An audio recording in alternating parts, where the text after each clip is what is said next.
go over the goblet squat.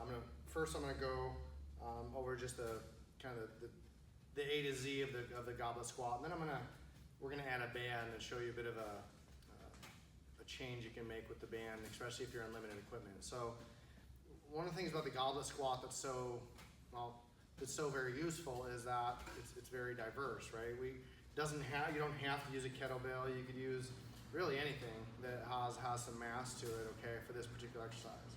So this exercise right here, the goblet squat, is so very useful. Also, not just because it's diversity, but because it's a really great exercise that most people can pick up right away and use that. Like, this is how I'm gonna gauge my movement, my quality of movement.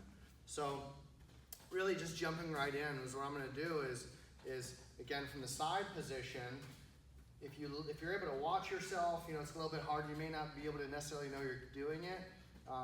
But again, if I can have myself squat, maybe visually get a mirror to the side of me so I can see the side profile of me to make sure that when I'm squatting, I'm not in this position, okay? I do not want my pelvis at any point anteriorly tilted forward, okay?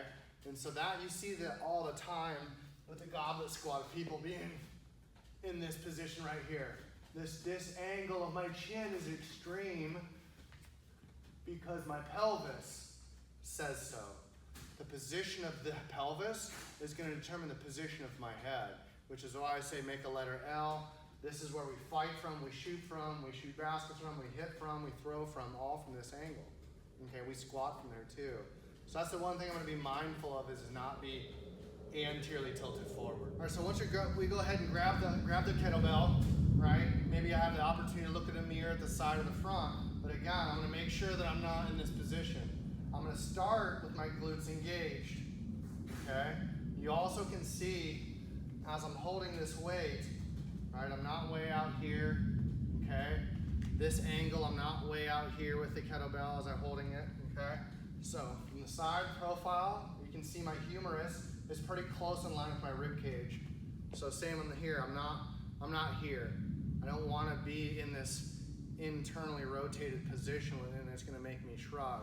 So from here, okay, nice glute stable squeeze, breath. We go into the hinge, right? My arms don't move. Now I go into descent.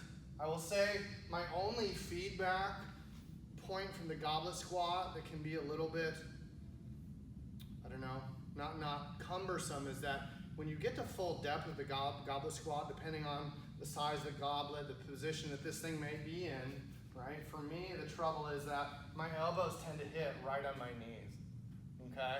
So that's fine.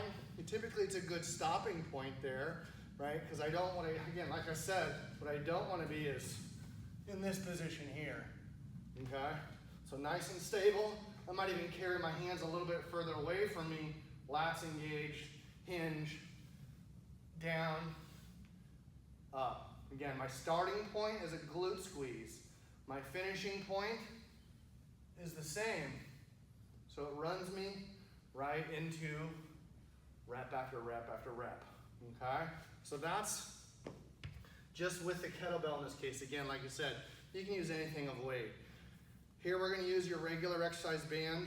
Right here, it's like about a 1/2 inch thick, 1/4 inch in width. I'm gonna run this thing over the handle like so. Doesn't have to be perfect. It's just got to be stable. And so from there, okay, I get in a nice standing position. Probably gonna have to really grip it from the bottom here. Get stood up in this position here, and then nothing changes. Again, bit of from the side view.